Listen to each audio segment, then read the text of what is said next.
আহমেদাবাদ থেকে লন্ডনগামী এয়ার ইন্ডিয়ার যে বিমান, সেই দুর্ঘটনা মর্মান্তিক। ভারতবর্ষের সকল মানুষ শোকাগ্রস্ত। আমরাও নিউজ 10 বাংলা আপনাদেরকে জানাবো এই যে ঘটনা, এই ঘটনার বিস্তারিত তথ্য তুলে ধরবো আমরা আজকে নিউজ 10 বাংলার মাধ্যমে। আপনারা দেখছেন নিউজ 10 বাংলা, আমি রয়েছি ইনামুল ভূঁইয়া। গুজরাট রাজ্যের আহমেদাবাদ শহরের মেঘানীনগর এলাকা সর্দার বল্লভভাই প্যাটেল আন্তর্জাতিক বিমানবন্দরের কাছে এই ঘটনাটি কিন্তু ঘটে। ফ্লাইট নাম্বার AI-171 কোথা যাবে না আহমেদাবাদ থেকে লন্ডন যাবে। বিমানের ধরন ছিল বোয়িং 7878 ড্রিম লাইনার। রেজিস্ট্রেশন ছিল VTANB। যাত্রী ও ক্রু মোট 242 জন, 230 জন যাত্রী, 2 জন শিশু এবং 12 জন ক্রু সদস্য। 169 জন ছিল ভারতীয়, 53 জন ব্রিটিশ, 1 জন পর্তুগিজ, 1 জন Canadian. Captain Sumit Sabharwal pilot in command অর্থাৎ ফার্স্ট অফিসার ছিলেন। একেবারে এই খবর চমকে দিয়েছে গোটা ভারতবর্ষকে। বৃহস্পতিবার দুপুর 1:38 এয়ার ইন্ডিয়ার ফ্লাইট AI-171 আহমেদাবাদের সর্দার বল্লভভাই প্যাটেল আন্তর্জাতিক বিমানবন্দরের রানওয়ে 23 নম্বর থেকে টেক অফ করে। টেক অফের মাত্র কয়েক সেকেন্ড পরে বিমানটি মাত্র 625 ফুট অর্থাৎ 190 মিটার উচ্চতায় পৌঁছানোর পর ফ্লাইট রাডার 24 এর তথ্য অনুযায়ী সংকেত হারায়। পাইলটরা টেক অফের পরপরই এয়ার ট্রাফিক কন্ট্রোল অর্থাৎ ATC কে একটি মেডে কল জরুরি সংকেত পাঠায়, কিন্তু এরপর কোনো যোগাযোগ স্থাপন করা যায়নি।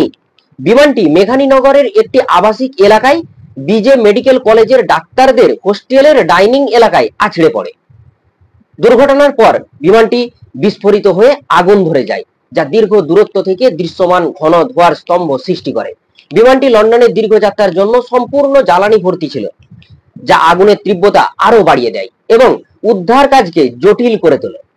আহমেদাবাদের পুলিশ কমিশনার GS মালিকের মতে বিমানে থাকা 242 জনের মধ্যে কোনো বেঁচে থাকার সম্ভাবনা নেই, তবে সরকারিভাবে চূড়ান্ত হতাহতের সংখ্যা এখনো নিশ্চিত করা হয়নি। তবে যারা বিমানে চড়েছিল তাদের টিকিট প্রকাশ করা হয়েছে। বিমানটি বিজে মেডিকেল কলেজের হোস্টেলে আঘাত করায় অন্তত 5 জন মেডিকেল ছাত্র নিহত এবং বেশ কয়েকজন আহত হয়েছেন।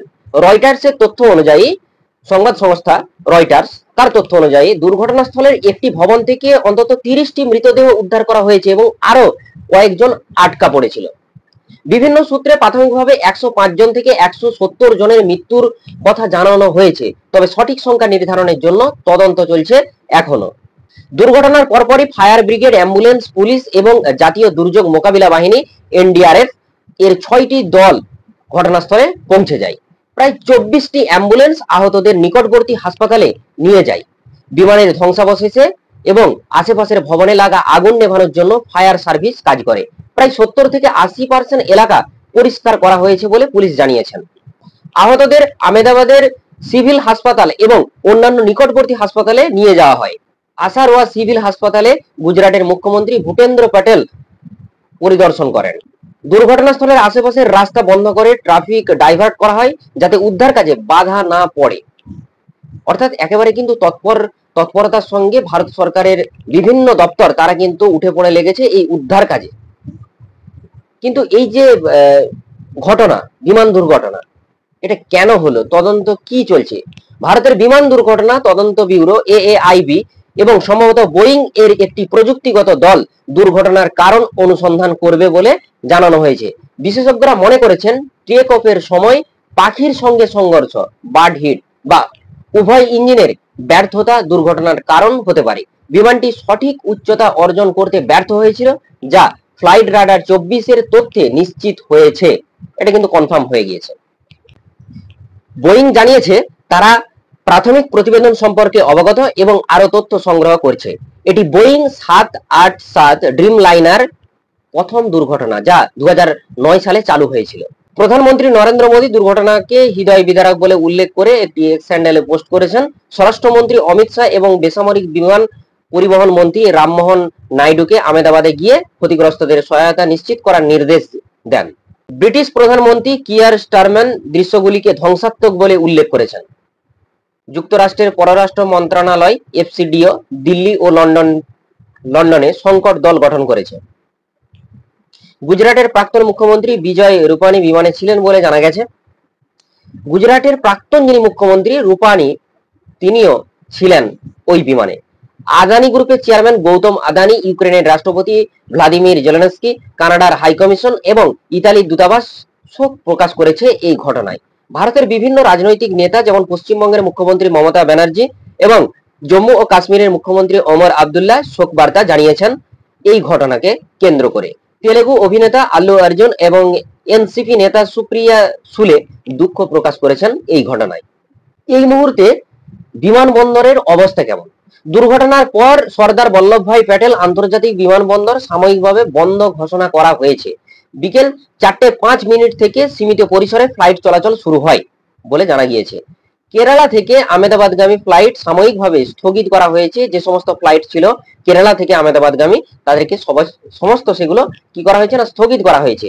দিল্লি আহমেদাবাদ ফ্লাইটগুলো বিলম্বিত হয়েছে। এই ঘটনায় এয়ার ইন্ডিয়া কি পদক্ষেপ নিল সেটা আপনাদেরকে জানাবো।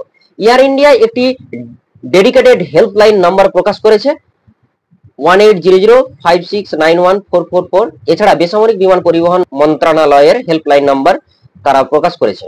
সোশ্যাল মিডিয়ায় বিভিন্ন ভাবে দুর্ঘটনার পর এয়ার ইন্ডিয়া তাদের সোশ্যাল মিডিয়া অ্যাকাউন্টে কালো প্রোফাইল ছবি ব্যবহার করে শোক প্রকাশ করেছেন। এয়ার ইন্ডিয়া তদন্তকারী কর্তৃপক্ষের সঙ্গে পূর্ণ সহযোগিতা করেছে। এয়ার ইন্ডিয়ার মালিক টাটা গ্রুপের চেয়ারম্যান নটরাজন চন্দ্রশেখর জানিয়েছেন একটি জরুরি কেন্দ্র এবং পরিবারের সদস্যদের জন্য সহায়তা দল গঠন করা হয়েছে। এর ফলে অর্থনীতিতে কি প্রভাব পড়বে সেটাও জানাবো আপনাদের। দুর্ঘটনার পর বোয়িং এর শেয়ার 7.8% পড়ে গেছে। প্রি মার্কেট ট্রেডিং এ শেয়ার মূল্য $197.3 নেমে আসে। ইতিহাসে তাৎপর্যপূর্ণ এটি বোয়িং 787 ড্রিম লাইনের প্রথম দুর্ঘটনা, যা বিমান চলাচলের নিরাপত্তা নিয়ে প্রশ্ন তুলেছে। সে তো উঠবেই প্রশ্ন। 242 জন যাত্রী। মেঘানীনগর এলাকার আবাসিক ভবন এবং বিজে মেডিকেল কলেজের হোস্টেল ক্ষতিগ্রস্ত হয়েছে। স্থানীয় বাসিন্দারা এবং ডাক্তাররা উদ্ধার কাজে সহায়তা করেছেন। একজন প্রত্যক্ষদর্শী জানিয়েছেন, আমার অফিস দুর্ঘটনাস্থল থেকে 200 মিটার দূরে। বাইরে বের হতেই একটি বিশাল শব্দ শুনি এবং হঠাৎ ধোঁয়ায় এলাকা ভরে যায়। রামিলা নামে একজন স্থানীয় বাসিন্দা বলেন, তার ছেলে হোস্টেলের লাঞ্চ ব্রেকে ছিল। বিমানটি আঘাত করলে সে দ্বিতীয় তলা থেকে লাফিয়ে আহত হয়, তবে বেঁচে যায়। স্থানীয় রাজনীতিবিদ দর্শনা ভাগেলা বলেন, আমি অফিসে ছিলাম, হঠাৎ একটি জোরালো শব্দ শুনি। আমরা অনেক ডাক্তারকে তাদের ফ্ল্যাট থেকে উদ্ধার করেছি। আহমেদাবাদে এয়ার ইন্ডিয়ার ফ্লাইট AI-171 এর দুর্ঘটনা ভারতের বিমান চলাচলের ইতিহাসে একটি মর্মান্তিক ঘটনা। এই দুর্ঘটনা শুধু যাত্রী ও ক্রুদের জন্য নয়, স্থানীয় বাসিন্দা এবং মেডিকেল ছাত্রদের জন্য বড় ক্ষতি বয়ে এনেছে। তদন্তের মাধ্যমে দুর্ঘটনার সঠিক কারণ নির্ধারণ এবং ভবিষ্যতে এ ধরনের ঘটনা এড়াতে প্রয়োজনীয় পদক্ষেপ গ্রহণ জরুরি। এই ঘটনায় জড়িত সকলের পরিবারের প্রতি গভীর সমবেদনা রইল নিউজ 10 বাংলার তরফ থেকে। দেখতে থাকুন নিউজ 10 বাংলা। ধন্যবাদ।